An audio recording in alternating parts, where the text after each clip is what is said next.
Salut à tous, bienvenue sur notre chaîne, Avoir et savoir pour une nouvelle vidéo. Imaginez pendant un instant que vous êtes condamné à 41 ans de prison, puis après plusieurs années, on a enfin découvert que vous étiez innocent. 41 ans de votre vie perdue pour une chose que vous n'avez pas fait, c'est une vraie tragédie.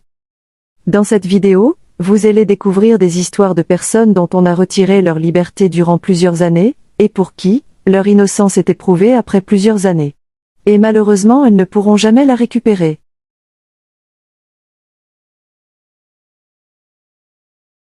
Le 2 octobre 1977, une femme a été violée par deux hommes dans son appartement à Memphis, Tennessee. Elle a identifié l'un des hommes comme étant Lawrence McKinney, 22 ans, qui vivait à proximité et le 7 octobre 1977, il a été accusé d'agression. Elle a également identifié un autre homme qui vivait à proximité comme participant au viol collectif. McKinney a été condamné par le tribunal pénal du comté de Shelby le 22 juin 1978 après que la victime l'a identifié au tribunal comme l'un de ses agresseurs. Il a été condamné à 100 ans de prison. L'autre coaccusé a également été reconnu coupable et condamné à une peine de prison. Après la condamnation, le cabinet d'avocats Massey McCluskey a représenté McKinney dans sa demande d'exonération. En août 2008, des tests de taches biologiques sur le linge de lit de la victime ont révélé un mélange de taches de 3 personnes, dont aucune n'était McKinney. Les tests ont identifié les profils ADN du coaccusé de McKinney et le profil de la victime. Le 30 juin 2009, sa condamnation a été annulée, et les accusations ont été rejetées. Il a été libéré le 20 juillet 2009. Le 11 novembre 1978, Rhonda Wish, 24 ans, et son fils de 4 ans, Donald Wish, ont été retrouvés morts dans son appartement de Simi Valley, une banlieue de Los Angeles, en Californie. Donald Wish avait été étouffé et Rhonda Wish avait été violée, battue et étranglée. La police soupçonnait Collie d'être le meurtrier parce qu'il était le petit ami de Rhonda Wish depuis 2 ans et que le couple avait récemment rompu, et parce qu'un voisin a également affirmé l'avoir vu avec son camion à l'appartement après avoir entendu du remue-ménage. Collie a été arrêté le même jour que les meurtres et accusé du double meurtre. Le premier procès a abouti à un jury suspendu.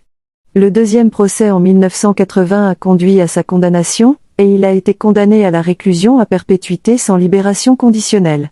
Après que Collie ait perdu son dernier appel contre sa condamnation, le juge a ordonné que toutes les preuves soient détruites. Pendant son emprisonnement, Collie a été incarcéré dans la prison d'État de Californie, le comté de Los Angeles et la prison d'État de Folsom. Michael Bender, un détective en service au département de police de Simi Valley, a commencé à réexaminer le cas de Collie en 1989 et a découvert qu'il y avait des problèmes. Jusqu'à leur mort, le père et la mère de Collie, respectivement policiers et enseignants à la retraite, avaient tenté de libérer leur fils. Le chef de la police de Simi Valley, Dave Livingstone, a demandé une nouvelle enquête par le détective Dan Swanson. Le détective Swanson a localisé les preuves manquantes et les a fait examiner par un médecin légiste. Les tests ADN, non disponibles lors du procès initial, ont montré qu'il n'y avait aucune trace de l'ADN de Collie dans les preuves, mais qu'il y avait l'ADN d'un suspect inconnu. Les enquêteurs ont également réfuté le témoignage d'un témoin du procès initial qui a affirmé avoir vu Collie sur les lieux du crime. Dans un rapport à la police locale, 3 anciens et actuels policiers ont témoigné que le détective au moment du procès de Collie avait mal géré l'enquête ou piégé M. Collie. Le procureur local a estimé que les détectives d'origine avaient décidé que Collie était coupable trop rapidement, et qu'ils avaient été victimes d'une vision tunnel. Le gouverneur de Californie Jerry Brown a gracié Collie le 22 novembre 2017 parce que les preuves montraient qu'il était innocent des meurtres. En février 2018, la Commission d'indemnisation des victimes de Californie a accordé à Collie près de 2 millions de dollars en compensation pour son emprisonnement injustifié pendant près de 40 ans. Le 23 février 2019, Collie a reçu un règlement de 21 millions de dollars de la ville de Simi Valley. Le directeur municipal Eric Levitt a déclaré à propos de l'affaire que bien qu'aucune somme d'argent ne puisse compenser ce qui est arrivé à M. Collie, régler cette affaire est la bonne chose à faire pour M. Collie et notre communauté. Le coût monétaire d'un procès serait astronomique et il serait irresponsable de notre part d'avancer dans cette direction. Sur les 21 millions de dollars que Collie recevrait, la ville de Simi Valley a déclaré qu'elle paierait environ 4,9 millions de dollars, le reste devant être compensé par d'autres sources, y compris l'assurance. La peine de prison de Collie, à près de 39 ans, est la plus longue de Californie pour une personne dont la condamnation a été annulée.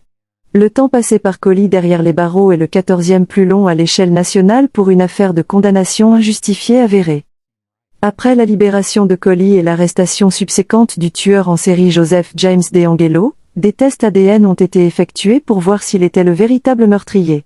Les tests ADN ont ensuite effacé Collie et DeAngelo et le véritable tueur reste inconnu.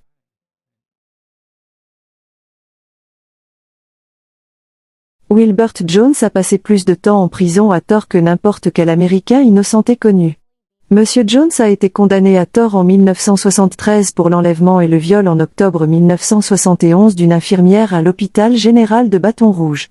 L'infirmière a répété à plusieurs reprises aux enquêteurs qu'elle n'était pas sûre à 100% de son identification de Monsieur Jones, qui a été arrêté 4 mois après le crime, mais néanmoins son identification, à elle seule, était suffisante pour le condamner lors d'un bref procès. Pauvre, analphabète et sans personne pour l'aider, il a passé les 40 années suivantes à se battre pour laver son nom et retrouver sa famille. Ipino a pris son cas en 2001 et a trouvé des preuves claires que le crime pour lequel Monsieur Jones a été condamné était un crime de signature d'un violeur en série qui correspondait exactement à la description initiale de l'infirmière de son agresseur. Les autorités de l'époque ont fait le lien entre le violeur en série et le viol de l'infirmière de l'hôpital général de Baton Rouge, mais n'ont jamais divulgué cette information. Après des années de litige et d'audition de la preuve de son innocence, le juge Richard Anderson, du 19e tribunal de district judiciaire de Baton Rouge, a rejeté la condamnation de Monsieur Jones en octobre 2017 et a ordonné une caution nominale qui a assuré sa libération immédiate 2 semaines plus tard alors que l'État a fait appel de la décision du juge Anderson devant la Cour suprême de la Louisiane. Depuis ce temps, Monsieur Jones vit avec sa famille à Baton Rouge. Le 8 octobre 2018, la Cour suprême de la Louisiane a confirmé la décision du juge Anderson annulant la condamnation injustifiée de Monsieur Jones. Le bureau du procureur du district d'East Baton Rouge a refusé de le réessayer et le 11 octobre 2018, ils ont officiellement rejeté les charges retenues contre Monsieur Jones.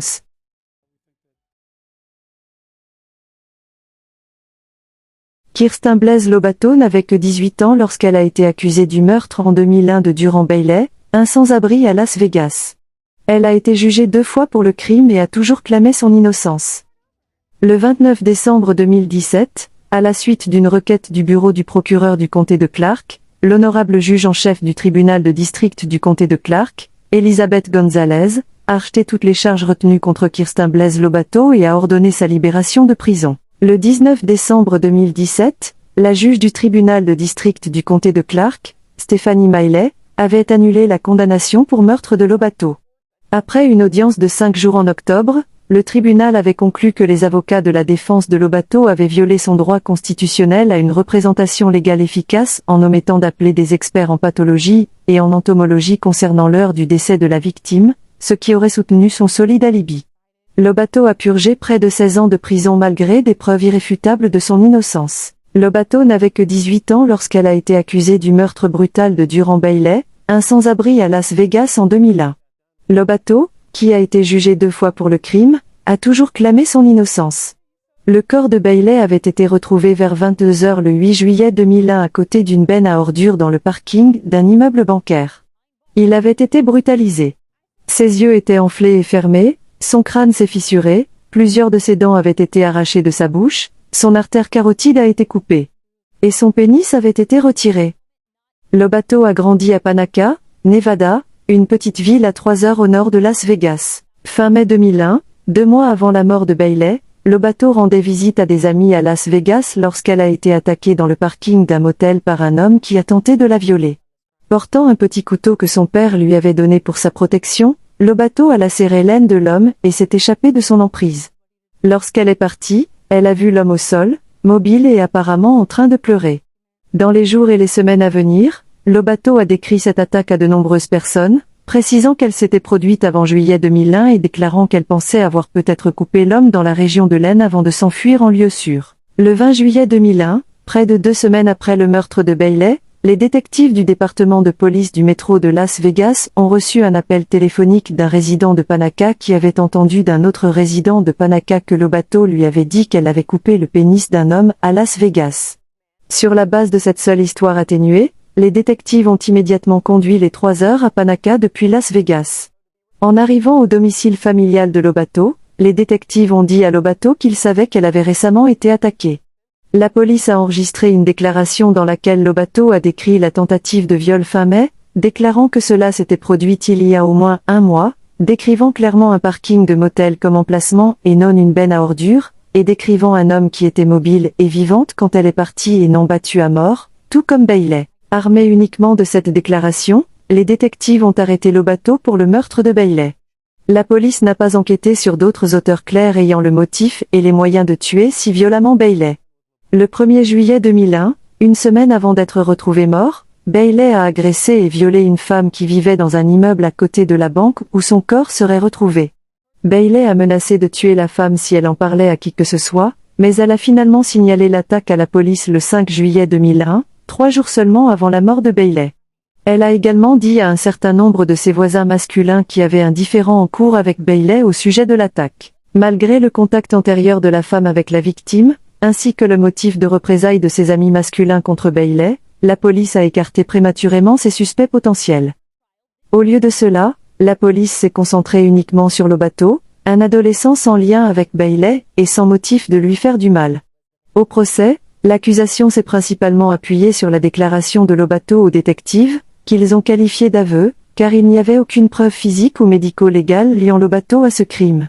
La défense a présenté de nombreux membres de la famille et voisins qui ont témoigné que Lobato était en fait à Panaca le 8 juillet 2001. Lors de l'audience d'octobre 2017, Lobato a présenté le témoignage de 3 entomologistes médico-légaux, ou spécialistes des insectes, qui ont tous conclu que sur la base des conditions météorologiques à Las Vegas le 8 juillet 2001, et sur la base de l'emplacement extérieur où le corps de Bailey a été retrouvé, un s'attendrait à voir son corps grouillant d'œufs de mouches à viande peu de temps après sa mort. Les mouches à viande arrivent très peu de temps après la mort et pondent des centaines d'œufs facilement observables dans les orifices et les blessures d'un corps fraîchement mort. Étant donné que le corps de Bailey ne contenait pas d'œufs de mouche à viande, chacun des entomologistes médico-légaux a conclu indépendamment qu'il devait être mort peu de temps après la découverte de son corps vers 22 heures le 8 juillet, période pendant laquelle, comme le concède même l'accusation, Lobato était à 3 heures de route avec sa famille à Panaca. Un médecin légiste a également conclu de manière indépendante que, d'après les changements de rigidité cadavérique enregistrés dans le corps de Bailey entre le moment où son corps a été découvert et le moment où son autopsie a été effectuée, il est probablement décédé aux premières heures de la soirée du 8 juillet. Sur la base de ces preuves scientifiques convaincantes qui auraient pu être présentées lors du procès de Lobato et qui auraient probablement changé le résultat du jury, la juge Miley a accordé la requête en habeas corpus de Lobato et a annulé ses condamnations. Kwame Ajamu était un adolescent à Cleveland, dans l'Ohio, lorsqu'il a été victime d'une condamnation injustifiée en raison de faux témoignages oculaires et d'inconduite policière, entraînant 28 ans de prison pour un crime qu'il n'a pas commis. La seule preuve contre Kwame, connu sous le nom de Ronnie Bridgman à l'époque, et ses co-accusés, son frère Wiley Bridgman et son ami Ricky Jackson, était le faux témoignage oculaire forcé d'un garçon de 13 ans nommé Dee Vernon. Aucune preuve physique ou médico-légale ne reliait l'un d'entre eux au meurtre-vol de Harold Franks en 1975, aucun d'entre eux n'avait de casier judiciaire antérieur et les témoins de la défense ont fourni à tous les 3 des alibis crédibles. Néanmoins, tous les 3 ont été condamnés à mort quelques mois seulement après leur arrestation. En janvier 2003, Kwame a été libéré sur parole, portant toujours la stigmatisation d'avoir été arrêté pour un crime odieux qu'il n'a pas commis. En 2011, le magazine Cleveland Sun a publié un examen détaillé de l'affaire et a souligné les nombreuses incohérences dans le témoignage du jeune Dee Vernon, ainsi que l'absence de toute autre preuve liant Jackson et les Bridgman au crime. Le journaliste, Kyle Swanson, a contacté le pasteur de Vernon pour tenter de lui parler. Le pasteur a déclaré plus tard dans une déclaration sous serment que Edward Vernon m'a dit qu'il avait menti à la police lorsqu'il a dit qu'il avait été témoin du meurtre en 1975 et qu'il avait mis 3 hommes innocents en prison pour meurtre. Il m'a dit qu'il avait essayé de revenir sur son mensonge au moment de la file d'attente, mais il n'était qu'un enfant et la police lui a dit qu'il était trop tard pour changer son histoire. À la demande pressante de son pasteur, Vernon a publiquement rétracté son histoire, déclenchant l'exonération de Kwame Ajamu, Wiley Bridgman. Incités par la rétractation, les avocats de l'Ohio Innocence Project ont déposé une requête pour un nouveau procès au nom de Jackson. Des pétitions similaires ont ensuite été déposées au nom de Bridgman et Ajamu. La nouvelle enquête de l'Ohio Innocence Project sur l'affaire a révélé que lorsque Vernon a tenté de retirer son identification des 3 accusés, la police l'a intimidé pour qu'il témoigne faussement. La police n'avait jamais révélé aux avocats de la défense des 3 accusés que Vernon avait tenté de retirer son accusation avant les procès. En novembre 2014, le juge Richard McMogle a accueilli les requêtes pour un nouveau procès déposé par Ricky Jackson et Wiley Bridgman, et a annulé leur condamnation. Le parquet a alors rejeté les charges retenues contre eux et ils ont été libérés. Le 9 décembre 2014, la condamnation de Kwame Adjamu a été annulée et le parquet a rejeté les charges retenues contre lui. Kwame a purgé 28 ans de prison et a été disculpé après 39 ans. George Stinney Jr. fut la plus jeune personne à avoir été exécutée au XXe siècle. Il n'avait que 14 ans au moment de sa mort. 70 ans plus tard, son innocence fut reconnue par un juge de Caroline du Sud. En pleine période de la ségrégation, le jeune George avait vu son procès entaché par la négrophobie hystérique de l'époque. En 1944, George Stinney Jr. fut injustement reconnu coupable du meurtre de 2 jeunes filles blanches, Betty June Biniquet, 11 ans, et Mary Emma Thames, 7 ans. Cette tragique affaire fut entièrement bâtie sur des preuves fallacieuses.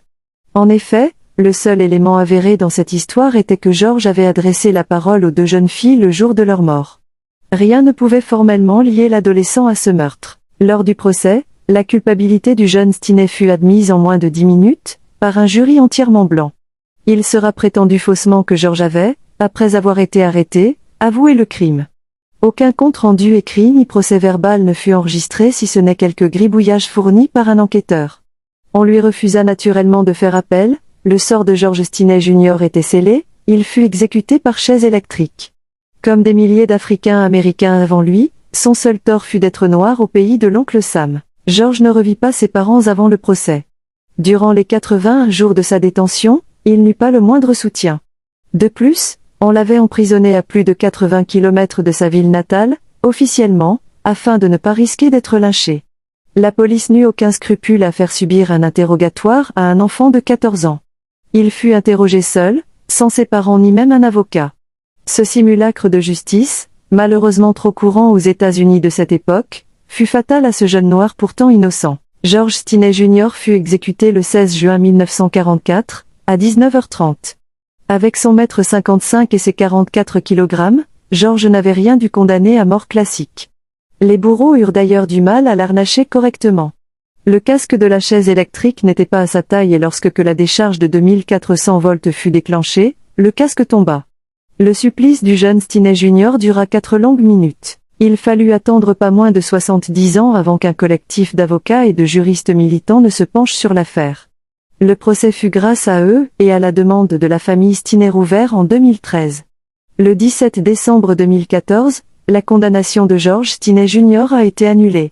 Le juge en charge de l'affaire, Madame Carmen Tevis Mullen, a déclaré que, compte tenu des circonstances particulières de l'affaire Stinney, je trouve en vertu de la prépondérance du principe de la preuve, qu'une violation des droits de procédure régulière du défendeur a vicié sa poursuite. Et pour cause, George n'eut pas le droit à une défense efficace et ses droits élémentaires furent violés et entachés par la négrophobie ambiante d'antan.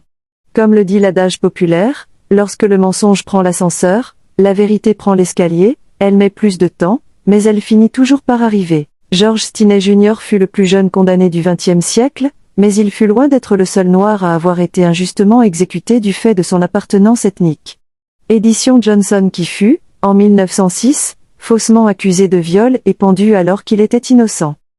Thomas Griffin et Mix Griffin qui furent accusés à tort, en 1913, du meurtre d'un vieil homme. Ils passèrent sur la chaise électrique. Les Scottsboro Boys furent erronément accusés d'avoir violé 2 femmes, 8 d'entre eux furent injustement condamnés à la chaise électrique. Plus tard, l'une des victimes avouera avoir tout inventé. Et la liste est malheureusement bien longue. On est arrivé à la fin de la vidéo, dites-nous en commentaire, parmi ces condamnations, quelle est celle qui vous a le plus choqué? Si vous découvrez à peine notre chaîne, n'hésitez pas de vous abonner pour ne pas rater nos prochaines vidéos. Au revoir et à bientôt.